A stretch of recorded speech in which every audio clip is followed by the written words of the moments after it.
what up mga kabsat. So, ito na nga, madaling araw kami umalis nito in siguro mga 3 AM yata or 5 AM. Oh, basta mga ganun. So, ayan, pabiyahe na kami. Usually kapag magbibiyahe kami, kasi galing pa ng Baguio, 6 hours kasi madalas. Maliban na lang kapag tawag nito, naka-deluxe na bus. So, regular lang sa amin. So, 6 hours from Baguio going to Manila. And then, 4 hours usually yung ginagap ko kapag pupunta ng international flights. Ayan. So, umaga na. Naka-bus stop lang kami dyan. Okay. Daldalan. And then, yung isa is na-excited na siya na makapunta sa ibang bansa. This is the first time na punta si kapatid ko. So, sa Manila na kami nito. Siguro mga na sa 8 AM na yata yun or 10 AM. And dito na kami sa airport. So, pagkadating nyo ng airport, always diretso kayo sa may travel tax. So, magbayad agad ng travel tax unless pag naka-add na siya dun sa flight nyo. And then, after nun, diretso na kami sa lane namin. Sa AirAsia kami. Tapos, pagkatapos nun sa security and then sa immigration. So, after nung immigration, tinanong ko yung kapatid ko, hindi siya masyadong nahirapan doon. Unlike dun sa naging experience ko, 1 hour, my gosh, grabe. So, iba talaga kapag may kasama na kayo na magta-travel. So, kahit first time nyo actually, basta, may kasama kayo, or kahit first time nyo mag-travel, basta may kasama kayo mag-travel. Kasi medyo strict sila kapag mag-isa nyo lang nagta-travel. So, yun yung advice ko lang. And then, bago kami mag-check-in or umalis, kumain muna kami ng tapa. Ang mahal ng food sa dito sa loob. So, bago kayo magpa-immigration, I suggest na kumain na muna kayo sa labas. Yan, or magbaon. Pero okay lang naman. May pagkain din naman dito, pero hindi ganun karami pag nakalagpas na kayo ng immigration. So, waiting na lang kami dito ng aming flight. And then, ready to go na. Ayan. So, alis na kami.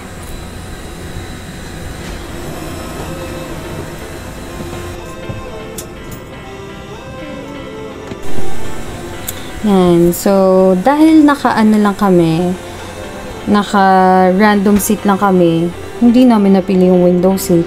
Sayang. Gusto pa naman yung kapatid ko na sana sa window seat siya. But anyway, yun, next time. So, yan. Dito na nga kami. Dito na kami sa Malaysia. Welcome, Kuala Lumpur City. So, immigration ulit kami yan. So, bawal na mag-picture doon or mag-video. So, yan. Nakalagpas na kami. And then, ito yung nila, airport. So, may mga pagkain dyan. Palabas na kami ng airport nito. And then, aantay na lang namin yung taxi. Kasi nag-book kami ng travel agency. So, para sa akin, mas maganda pa rin talaga kapag DIY. Kung gusto nyo makapagtipid and then, mapuntahan yung mga lugar na gusto nyo. So, as you can see, ang ganda nung light ng tower na yan paggabi. And yun yung Petronas Tower. Ang ganda paggabi. Hindi kami lumabas ng gabi kasi may work ako ng gabi eh. But anyway, ito yung room namin. So, maliit lang siya. Pero medyo may amoy zone rocks.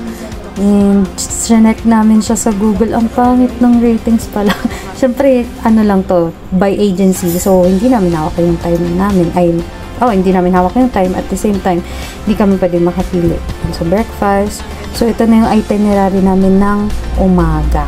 Okay. So, first destination namin is sa National Museum. Okay. National Museum. So, doon, lang siya.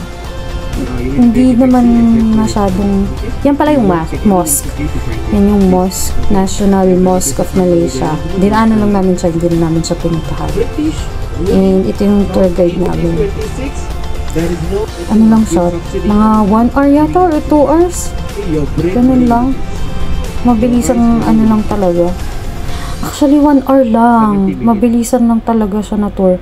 So, ayan na nga. Eto na yung first trip or first stop namin. Ito yung ano nila, National Museum. So, nagpa-picture taking lang. So, andyan si tour guide, nagsasalita siya. May mga kasama kaming mga Pilipino. Yun, yung nauna Pilipino siya. And then, mga Indians din. So, ayan. So, na kami nagpa-picture. And then, meron silang malaking painting dyan. Nakalimutan ko lang kung anong ibig sabihin. But anyway, basta painting siya yata ng king or something. Nakalimutan ko na. Basta yun. So, nag-picture taking lang kami dyan. And then, ito yung airplane na ginagamit nila. And yung black na house na yan, dyan nakatira yung king. Yan daw yung bahay ng king. Ang taas, diba? Parang nagbabaha. Kaya nilagyan ng ganyan. Yun siguro yung reason. I don't know. Okay. So, after nito, pumunta na kami ng King's Palace. Grabe, sobrang init dito mga kababayan. Masusunog talaga yung balat mo. Kaya, yan, nakasando lang kami. Pero medyo ano sila, conservative. Medyo. Yan. So, ito yung King's Palace. So, nagpa-picture lang kami sa mga horse. Hindi naman naninipa yung horse. Hindi din nagagalit yung mga nila, yung guard. Akala ko joke lang yung sinabi nilang may King's Palace. So, may King's Palace pala talaga. Kasi yan, biglang may nagpa-picture. And then, nagpa-picture na kami dyan. Pero sobrang init. Grabe, yung ginagamit ko na phone ng pang video, mainit na siya. Tapos, dito is National Monument. Yung National Monument. So, picture lang kami dyan. Puro stop lang talaga kami. Yung iba nga, hindi na namin napuntahan eh. Parang normal park lang siya. Wala naman masyadong special. And then, yan yung mosque. Another mosque na naman. Okay. So, picture ulit. And then, posing. Pag, pala guys, pag pupunta kayo ng ganitong lugar like Malaysia, since mainit, lagi magdala ng tubig. Dito, nung naglalakad kami, basa kasi yung grass pala nila, kaya medyo lumulubog yung sapatos. Kasi, kakatapos lang siguro ng ulan. Kaya, yan. Tapos, parang magsa-stop over lang kami ng mga 3 minutes or 5 minutes. Tapos, alis na ulit. Kagaya niyan, alis na naman. Tapos, makikita mo lang yung city. Okay naman, malinis naman siya. Tapos, yung sa tour guide, and explain niya lang kung ano tong mga buildings na to. Then, yan. Picture lang kami. 'Di ba?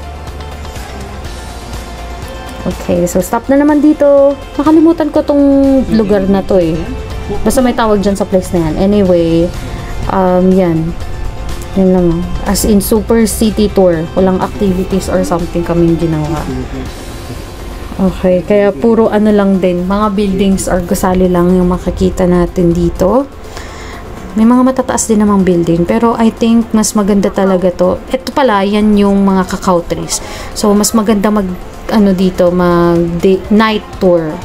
So, pagpasok namin dito sa chocolate shop, dito ginagawa yung mga mamahaling chocolate. So, dyan na din kami bumili.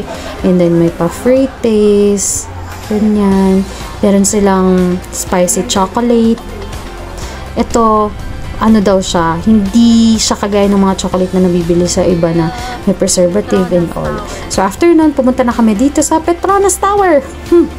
Of course, hindi yan mawawala sa Kuala Lumpur. Petronas Tower. Grabe, ang taas ng building. Sayang nga lang, hindi namin ito na picturean ng gabi. But, yan. Maganda siya.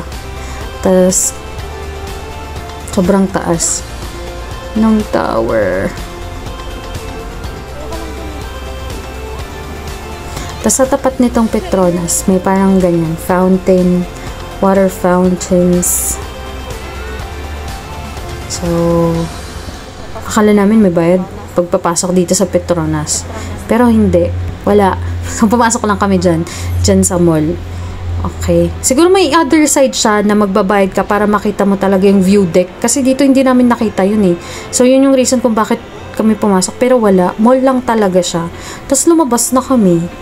Tapos, since dito na kami in-stop nung bus tour, nag-ano na lang kami, nag-grab. And then, after nun, nag-order na lang kami sa McDo. And, yan. Kakaiba yung McDo nila dito. May tuyo.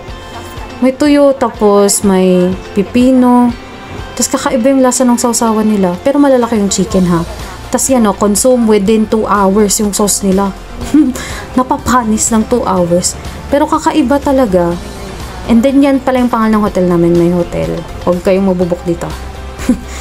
Yan. So, pagka-uwi namin, isang araw lang talaga yung tour namin. Kaya pumunta na lang kami sa, My Dean Store. Doon daw yung bilihan ng mga chocolates. Tapos, nilakad na lang namin kasi medyo malapit naman. Siguro mga 10 to 15 minutes walk. Ayan. Umuulan pa nito eh. Yan, medyo umuulan. Tapos, ma-humid. Pero, dito yung bilihan ng mga mga chocolates. Tapos, dun sa second floor niya, may binibenta silang parang bonchik. Yung mga bilihan ng, yung mga nasa Divisoria, parang ganon.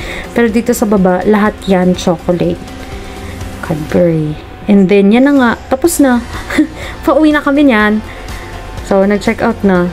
So, yung tour lang namin, half day siguro. Yes, or 1 hour city tour. So, pauwi na kami niyan. Going back to Philippines, Air Asia again. And parang iba yung same lang. Basta same lang yung airport. Parang nanibago lang ako dun sa carpet nila. Kasi sobrang lawak nito. Pero sobrang lawak niyan na carpet. Pero walang masyadong nagbebenta. Unlike sa ibang mga airport. And yan, dito na the end. Thanks for watching.